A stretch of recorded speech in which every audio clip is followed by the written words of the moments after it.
hope we're going to have a little bit of fun tonight. It's not just going to be stories about me and my family and some of my pioneer heritage, but I've also took the liberty to write a few poems about some of the founders of Pleasant View. And these are stories that you may already hear and everything, but let me just tell you a little bit about me and share a story with you. My name is Leroy Nate Pierce. When I was born on the 31st of December at 9:46 p.m. in 1962. Sure, about 46. Okay, does that sound better? I asked my father one time, I said, "Dad, were you happy that I was born on December 31st and you had a tax deduction?" He says, "Son, I never made enough money to pay taxes." So I said, "Were you sad that I wasn't born on January the 1st so you could have got all of those prizes?" He says, "Son, they never gave prizes back then." So I said, "Were you ever glad that I was born?" And I'm still waiting for the answer. So I was named after two great uncles, one on my father's side and one on my mother's side, whose names were Leroy. And Nate is my great-grandmother's maiden name, Sarah Jane Nate, from up in the Bear Lake country. And my father had that middle name. I have that middle name. My two boys have that middle name, and we've got three grandsons now that have that middle name. So we've carried on that family tradition with Sarah Jane Nate's maiden name. This is just a couple of pictures with me around the horses, and I have to be careful what I'm going to say tonight about that because Jim Urey is here, and we used to go on trail rides together and work at Pioneer Days together, and he's going to know if I tell too many lies. So I have to be real careful with that. These are just a couple of the horses that Ann and I have had in the past. Just wonderful times to have with those. We went on an LDS mission back to Boston and in the mission office in 2016, and we sold the camper, we sold the truck, we sold the horse trailer, and we sold the horses. And when we came home, we had too many other things to do and just didn't get back into it. I'm glad that these gentlemen were talking about writing down your stories. That's a very important thing, and I want to emphasize that. As the president of the Sons of Utah Pioneers, this is our mission statement, and you can just read through that, and our focus is on maintaining the heritage and the traditions and the stories of our forefathers. And I want to put a plug in right now. I expect all of you to sign up for the Sons of Utah Pioneers, and you don't have to have a pioneer ancestor to join. So we'll have a booth here in the back afterwards, and we'll take your money. Okay. When we talk about pioneer values, I think the stories that you've heard already have demonstrated these pioneer values. And this comes from our Sons of Utah Pioneers value statement. And the values that we've identified that we look for in our ancestors are their faith in God, their devotion to family, their loyalty to church and country, hard work and service to others, courage in adversity, personal integrity, and unyielding determination. And some of the stories I'm going to tell you tonight center on some of those values. The first story we're going to talk about tonight is a favorite son of Pleasant View. And this is William Bailey Lake. How many of you know of William Bailey Lake? See a few hands out there. You probably know the story. William Bailey Lake, and I apologize for the picture of him in the middle. That was the best picture I could find of him. But if you recall, those of you who are familiar with the story, he was 30 years old. He was living here in Pleasant View. His family had settled here. He was married, and he had 4 children. And at 30 years old, he was called on a mission for the Church of Jesus Christ of Latter-day Saints. And his mission was to the Salmon, Idaho area, a place called the Lemhi Mission. And it was to the Indians there, the Bannock Indians, that he was called on a mission to. And about 2 years into his mission, you'll remember that the Indians were getting a little hostile. And one of the brethren had already been killed. And so they had been, the missionaries had been called back to Salt Lake to report to President Brigham Young what the situation was with the hostilities of the Indians in that area. And 10 of them snuck out under the cover of night with their provisions. And on the trail back to Salt Lake, they were ambushed by the Indians, and Bailey Lake was killed. He was the only one that was killed, and the other 9 made it, and they went back several days to find his body. And they did find it. And so I've written a poem about that, and I'm going to share that with you. I'm not a cowboy poet in the sense of memorizing the poems. At my age, I'm lucky if I can remember where I left my shoes in the morning. But let me just share this. I call it the Martyrdom of William Bailey Lake. At the age of 30 in 1856, a mission call came to the north through rugged country and terrain. To the Lemhi Mission in Arbon Valley, Idaho, he and his companions to the Lamanites did go. He left his wife and 4 children to answer the call. Being faithful and true, he was one who would give his all. He arrived in the mission and began his labor, no time to waste when seeking God's favor. After 2 years, trouble appeared on the horizon. The Bannock Indians were starting an uprising. They had already killed 2 of the brothers. There was great concern for the safety of others. It was decided to inform Brother Brigham of their plight. 10 men took provisions and left under cover of night. They were to return to their friends and family and report on the Native Americans' hostility. A few days into their journey, they came under vicious attack. Of the 10 soldiers of Christ, only 9 made it back. William Bailey Lake lay lifeless on Mother Earth's wintry ground. Several days passed until his emaciated and frozen body was found. The rescuers found his lifeless body lying in the glistening snow. This once exuberant tabernacle of flesh had lost its brilliant glow. They prepared his body for the trip back to Pleasant View, where the corpse was greeted by many more than just a few. In honor of his life, his faith, and his memory, a monument was erected by friends and family. Many have gathered to remember his martyrdom, knowing that now he is in God's kingdom. He was one who gave his life in God's service, one who knew who he was and his life's purpose. Giving his life for his friends, no one can have greater love. Rest assured that he now abides with God above. So that's one of your favored sons and the story that he sacrificed his life for.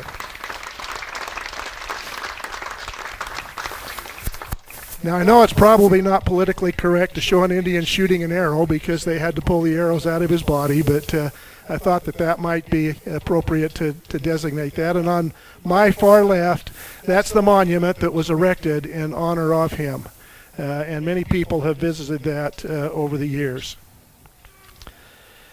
What I want to do is, throughout periodically, I'm going to ring the cowbell.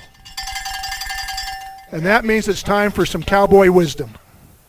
And I have a couple of cowboy wisdoms for you today. There are 2 theories when arguing with a woman, and neither one of them work. Okay. It doesn't matter how good the fence if the gate is left wide open. And number 3, there is no place around the campfire for a slacker's bunk roll. So as you think about those things, it might get a chuckle for you. The first poem that I ever sat down and wrote, it was a poem that I entitled, I've Not Always Been a Cowboy.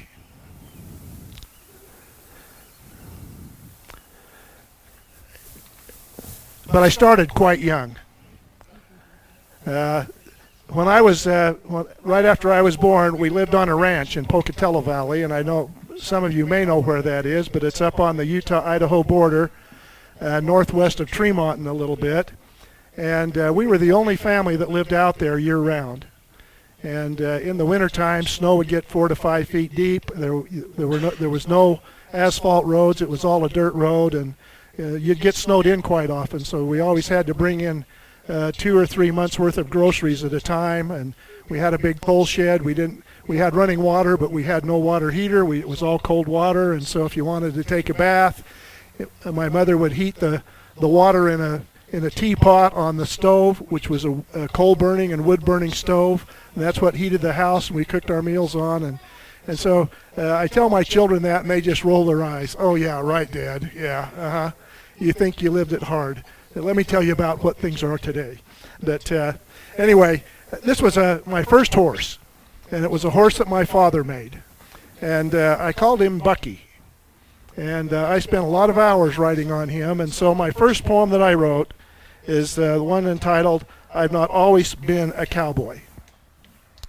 I've not always been a cowboy. It started when I was 3. We live on the State Line Ranch east of Pocatello Valley. In order to be a top hand, you must have every ranch tool. One must look and act the part. If not, they will think you a fool. My rope was genuine clothesline, 30 feet if it were an inch. Wished it were braided rawhide, but it was okay in a pinch. I rode my rocking horse from early dawn till the sun set in the west. I did stop to take a nap. My mom sure made sure that I got my rest. My wooden horse, his name was Bucky, tan and black with a white snip. He was smart and very cowy, and my dad said, he's got a good hip. I can see there's not very many cowboys out there if you don't laugh.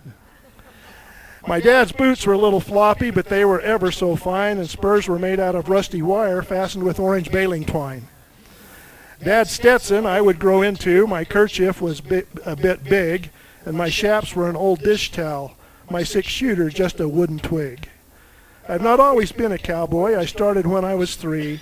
Now that I'm nearing 80, it's all I have ever wanted to be. And so that was the very first poem that I had penned.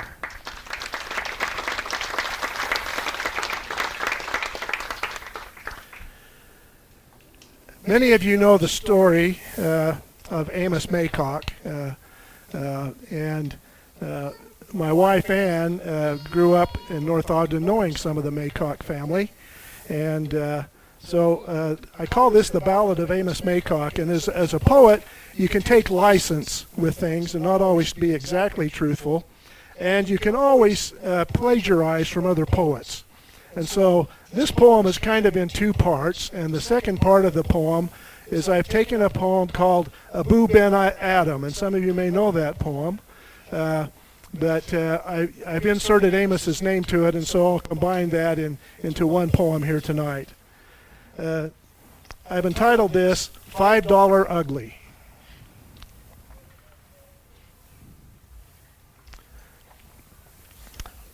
That's Amos on the left there, on your right. Now I have never been told that I am a good looker, but I have always been known as a hard worker. I have tried to use the gifts that God has given me to bless the lives of others and my family. One day while working in my front yard, I was hot and sweaty, the work was hard. A stranger approached, and from his hand, a stranger approached, not from this land. He placed a $5 gold piece in my hand.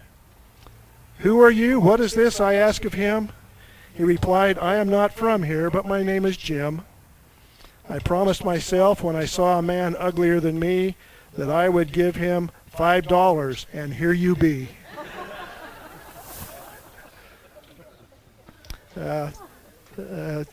Jim said, I'm not a handsome man, an ugly duckling I was born to be. When I saw you, Amos, I rejoiced to see someone uglier than me. Amos was dumbfounded at this stranger's insensitivity. He had no regard of how his rudeness might have an effect on me. I looked at him, and in my mind I could see that he was wrong. He was still uglier than me. He went on his way, carrying with him the burden of unhappiness. I felt love and charity for him in spite of his unkindness. That night, Amos awoke from a deep dream of sleep and saw within the moonlight of his room, making it rich like a lily in bloom, an angel writing in a book of gold. An exceeding peace had made Amos bold. And to the presence in the room he said, "What writest thou?" The vision raised his head, and with a look of all sweet accord, answered, "The names of those who love the Lord." "And is mine one?" Amos asked. "Nay, not so," replied the angel. Amos spoke more low, but surely still, and said, "I pray thee then, write me as one who loves his fellow man." The angel wrote and vanished. The next night he came again with a great awakening light, and showed the names of those whom the love of God had blessed. And lo, Amos Maycock's name led all the rest.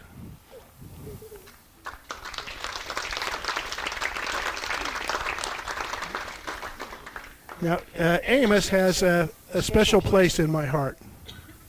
There's that $5 gold piece that he got. That's the real one.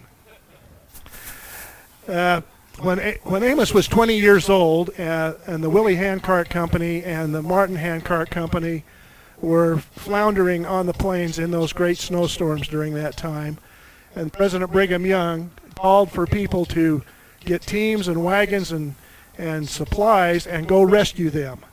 And Amos, at 20 years old, took a team of horses and joined with others and went on those rescue parties to the Willie and Martin Handcart Companies. And the reason that's touching to me is that lady on the screen there is Martha Webb Campkin, and she had 5 young children, and she was part of the Willie Handcart Company. And they went and rescued my third great-grandmother and her 5 young children. So that's a very touching story when I hear about Amos and those others who went on the rescue. A quick story about her. She and her husband joined the church in England and saved for 6 years to get enough money. And as they were getting on the ship to go, a missionary approached them and said, "Look, I am in need of $600. If you can lend me $600, I'll have it at the mission office in New York when you get there." So they lent him the $600, which was most of what they had. And when they got to New York, that missionary was nowhere to be found, and they never did find out where he was at or who he was. And on their way west in St. Louis, her husband, Isaac Campton, got pneumonia and died within 3 days. And so she had these 5 young children and wanted to go west with the Saints with virtually no money. Well, she was hooked up with the Willie Handcart Company, and Captain Willie said, "You cannot go with us. I'm not taking a woman who's got 5 young children. That's too much responsibility." And there were 2 young sisters, one of them 19 and one of them 20 years old, who wanted to go west with the Willie Handcart Company, and Captain Willie said, "You can't go. I'm not taking you 2 young women on this." So they got together with Martha, and the 3 of them went and petitioned Captain Willie to come west with the Willie Handcart Company, and he finally relented. And these 2 young sisters joined with my third great-grandmother, and they all showed up in Salt Lake City with all of their toes and fingers and limbs, and survived that great ordeal. One of those 2 sisters wrote a poem, and it was put to music, and it's in the hymn book. And all of you sisters out there, it's called Sisters in Zion. And I'm sure many of you have sung that hymn. And that hymn is about those 2 young sisters and my third great-grandmother and the trials that they faced and united together and overcame the difficulties with the Willie Handcart Company. So thank you, Amos Maycock. I appreciate that. Otherwise, I may not have been here. There are many of you who have done some ranching, I'm sure, who ride horses, and comes that spring and fall time when you're going to be involved in taking care of the calves and the cattle and giving vaccinations and everything. And that was one of my favorite times of year, to go out to Grouse Creek, if any of you know where Grouse Creek is, with the Tanner family out there, and to help with the cows and to gather and help with the branding and those kinds of things. And one of the days that I was out there, after about 4 or 5 years of doing this, one of the Tanner brothers turned to his brother, Jay Tanner, turned to his brother Blaine, and he said, "I think Nate's turned the corner." And I thought, what does that mean? So I said, "What does that mean?" He says, "Well, you got a horse that can keep up, you can stay in the saddle, and you can go all day long.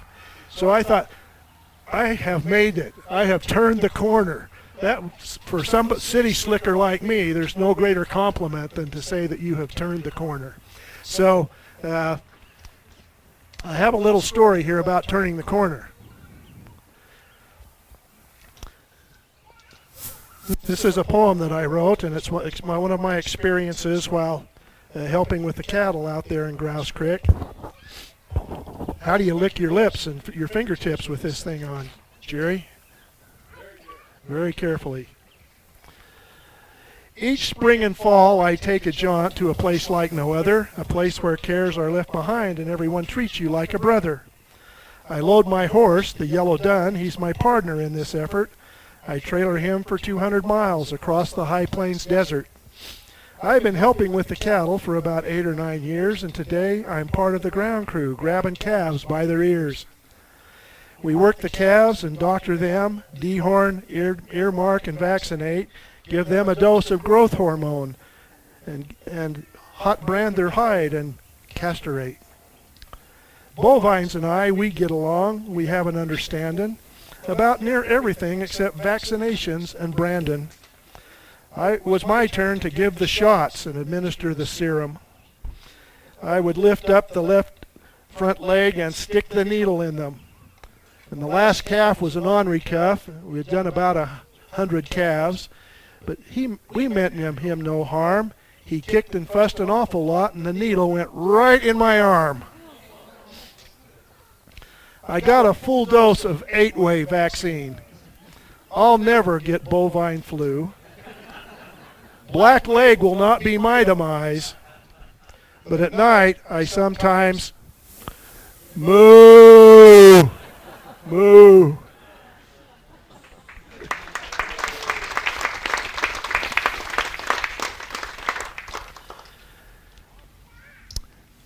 You know, it's I've got a few poems here about, it seems like snakes always have things that can be told about them. Stories. Everybody's got a snake story, I think. And one of my very first experiences living on the ranch was, I'm going to skip that one for a minute, was the blow snake. And my mother had a large garden that she tended when we lived on the ranch, and there were always blow snakes or rattlesnakes around. We always had to be careful as kids. I mean, it was the Wild West where we were living, and snakes were plentiful. And one day I heard my mother screaming out in the garden, and I thought, what in the world? And I was 5 years old. So I went running out there to check on her and see what was going on, and there was this huge blow snake stretched halfway across the garden. And so this is a poem about what took place with that blow snake and the garden. While living on the State Line Ranch, snakes were not uncommon. They were often found in the barn and often in the garden. My mother said she hated them. My father could care less. I just plain feared all kinds of snakes, I truly must confess. It must go back to Mother Eve, by the serpent beguiled. Because of him they were kicked out, from Eden's garden exiled. I heard snakes are good for pest control, eating lots of mice and rats. If that is true, snakes should be pets instead of barnyard cats. I recall one hot July day, while working in the garden plot, a huge brown and yellow blow snake slithered across the plot. My mother grabbed the garden hoe. She took a defense stance. I just stood there too scared to move. I nearly wet my pants. Mother was not a timid sort. She was a woman of swift action. She went right at that old blow snake and whacked him into fractions. And when the bout was finally over and the dust did assuage, 'twas hard to find a piece of snake, just Vienna sausage.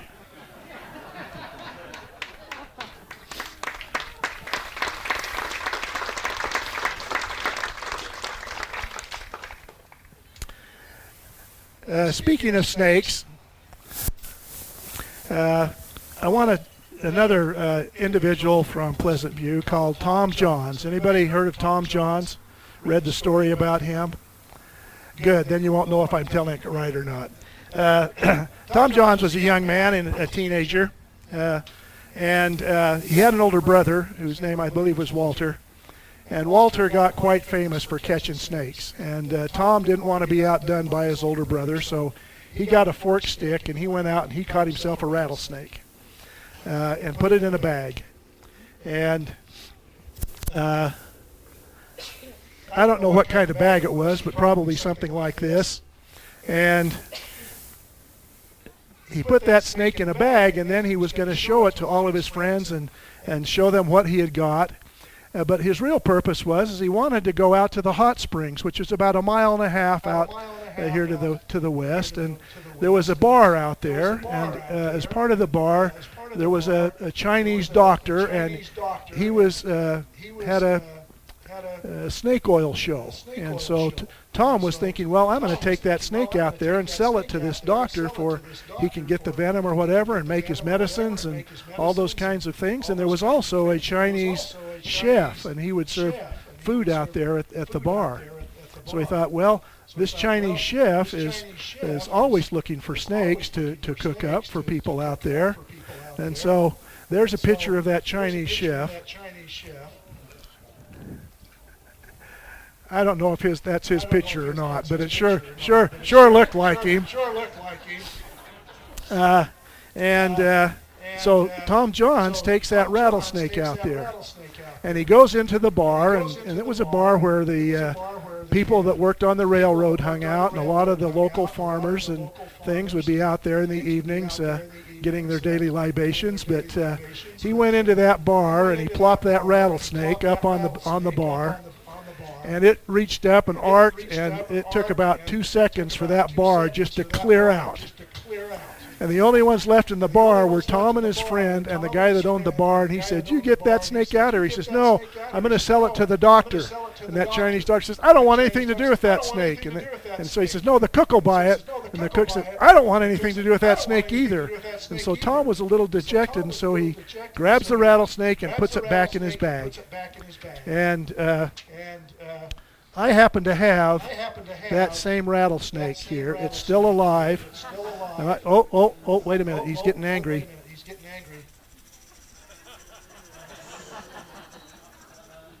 Okay, I got him by the head. There he is. Look out over there. Oh!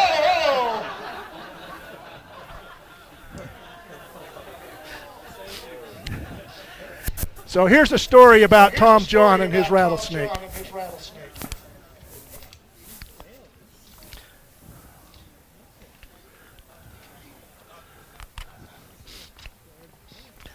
This comes from a story that was in the Deseret News in 1977.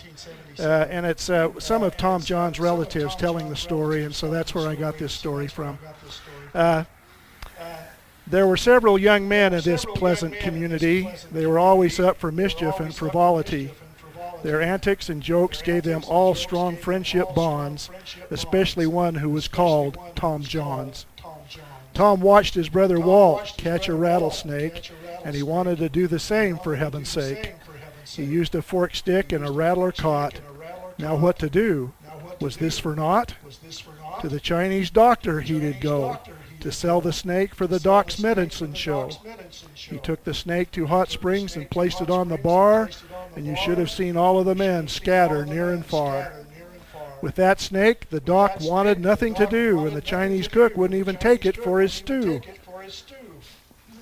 Tom grabbed the snake and headed home. Little did he know the eventual outcome. On the trek homeward, he got snake bit. His finger and hand started to swell. He was very sick. They got Dr. Joyce to come. His hand had turned dark.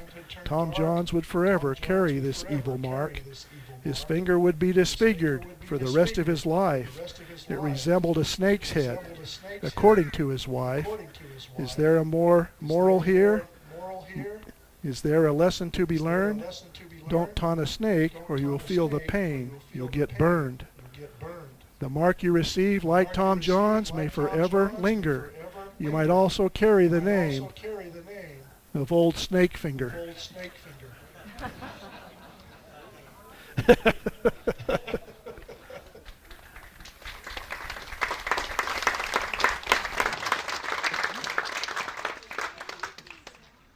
I've got one here about Jerry Burns, and he doesn't want me to tell it. But this might give you some indication as what the poem is about. There are certain times when herding cows.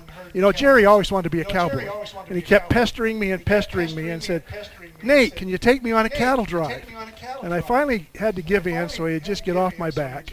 And so I had a friend that was up in Croydon who was gathering some cows one fall, and so I called Jerry and said, "Come on, I'll load my 2 horses up, and we'll go up and we'll take you on a cattle drive." So here's the story about that cattle drive. There are certain times when herding cows, your knees can take no more. Just staying in the concrete saddle becomes a major chore. Jerry Burns and I were fetching lost cows up Croydon Meadow way when feeling left legs and very numb on the back of a horse we could not stay. Jerry started searching for a special spot where he could sit a spell, rub his knees and stretch them out until they were feeling well. A big aspen log beckoned to him, and it was truly a welcoming sight, a place to park his behind and gain a little respite. As he was getting ready to sit, a rattler began to buzz. That moment became, frozen in time, the longest there ever was. Jerry was as still as a bronze statue. If he moved, he would get bit. He couldn't just sit there forever, and we didn't have a snake bite kit. Sure enough, that rattler struck his rump. The pain was like hot fire. Fear came into Jerry's red, bleary eyes. Getting help was his only desire. He yelled and cried for me to render aid. I came running at full speed. The pain was excruciating, and the wound was starting to bleed. Neither of us quite knew what to do, and Jerry said, "Take my cell phone and call the doc. He'll tell you how to treat this snake bite. I'll just rest here by this rock." I dialed the doc's number, and I quickly explained the situation, and Doc said, "There's only one remedy to get out all the poison. You must cut an X on each bite mark, then suck out all the poison. If you do not, then Jerry will die. Of that there is little doubt.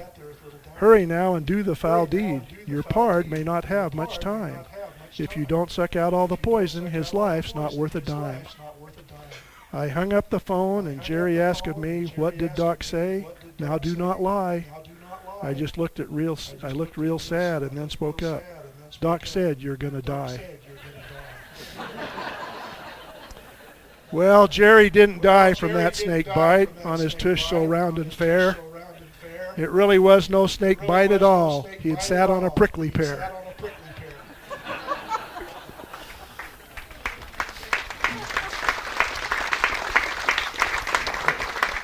For the record, that's not a true story. Okay. But writing poems is a way for me to record events in my life that have a little twist of humor sometimes. Sometimes they're very sobering.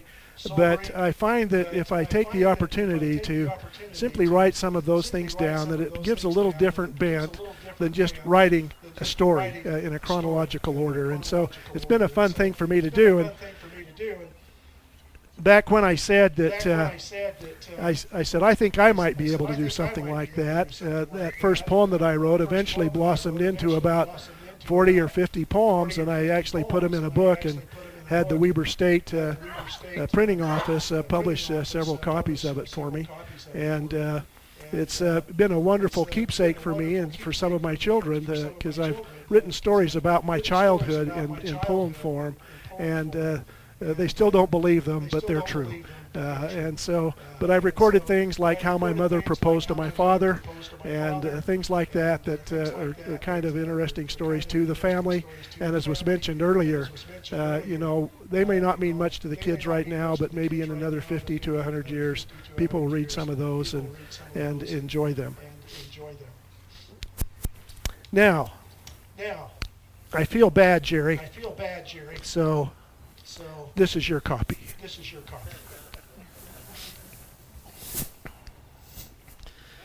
You're welcome. We have a couple of more here, and then I'll get out of your way.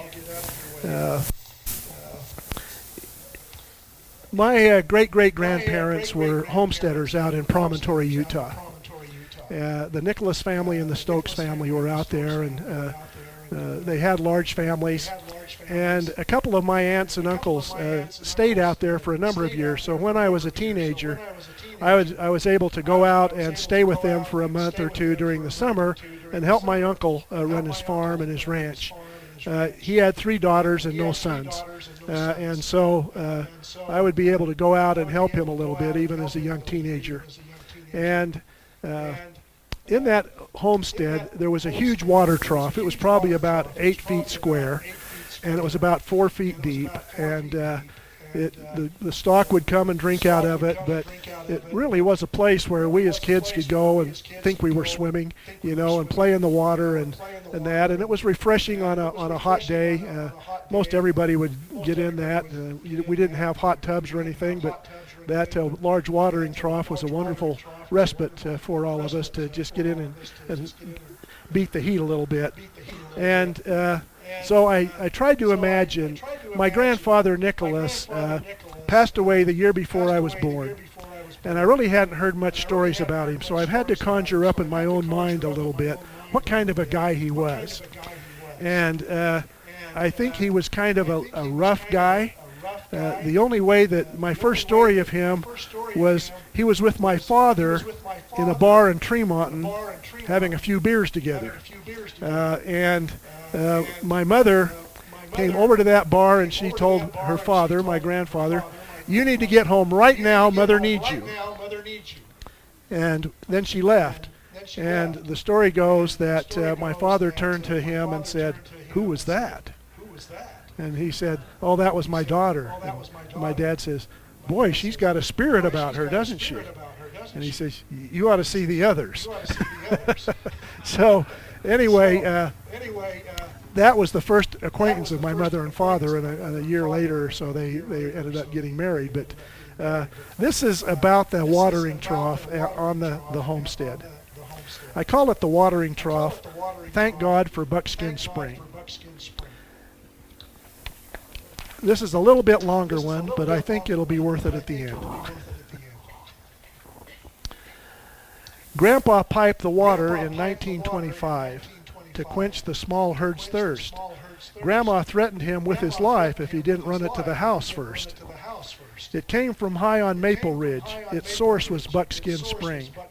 Cool water running to the house made Grandma dance and sing.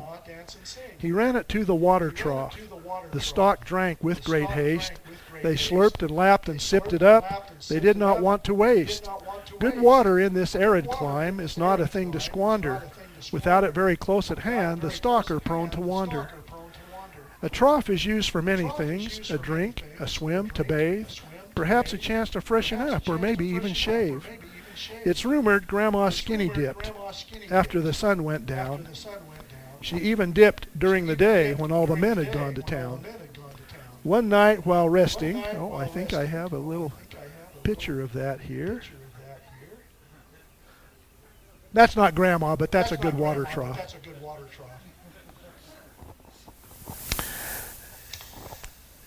One night while resting at the trough, Grandma fell fast asleep. Under a summer's midnight sky, she lay there counting sheep. She reposed there with nothing on, no doubt about her gender. Grandma was a real good looker in all her feminine splendor. Grandpa returned home and found her there, awash in pale moonlight. He pondered what sly trick to play that wouldn't cause a fight. Heck, Grandma was plain buck naked except for Grandpa's ring. He gazed on her bare naked enough, fondly remembering the times when they first got married and children came along. They never did get fame or wealth, but hearts were full of song. Now Grandpa was a gentleman in spite of his rough ways. He always looked for ways to ease when Grandma had tough days.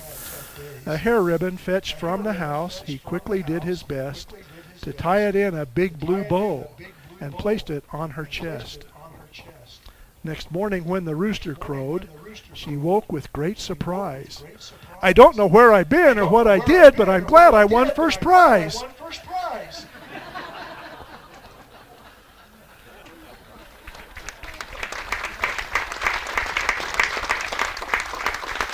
Now, Grandpa still reflects upon that night. Grandma still wears his ring. And every night he kneels in earnest prayer, thanking God for buckskin spring.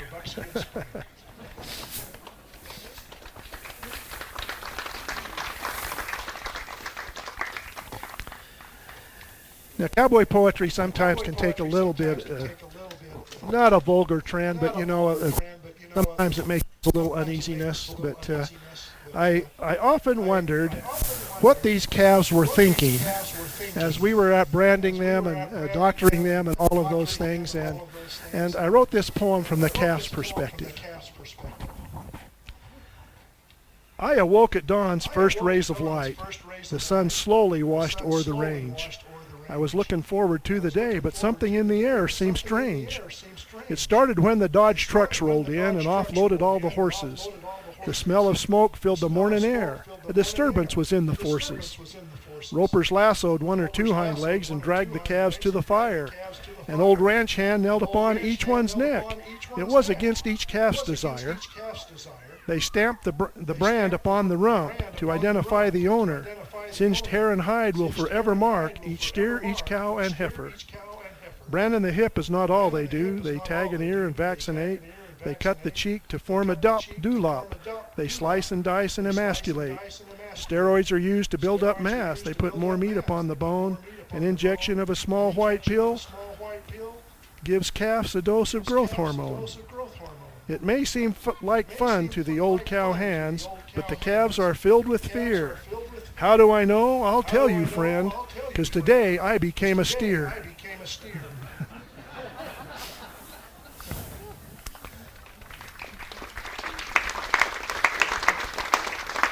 I thought, what can I do to kind of close this out this evening, and appreciate all of your attention and your kindness in clapping, even if you didn't want to.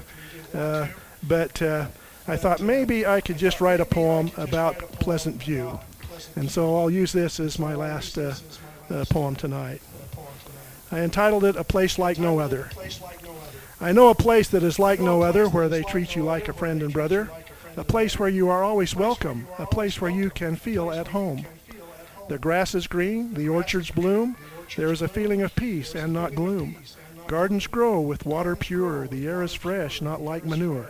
I had to come up with a rhyming word there, and that was the best I could do, okay? I live across the street from a cattle ranch in Washington Terrace, so we get that smell of manure every once in a while that comes up, and oh, doesn't it smell great? I love it. If you close your eyes, and you just might hear the sounds of days gone by and out past years. Horses' hooves, the baa of sheep, cattle lowing, the bray of ass, snort of pig, and chickens cackling. In summer you can smell new-mown hay. The canyon breeze cools you at the end of day. Families feel safe without fear. Visitors often say, I could live here. A place where I could raise a family.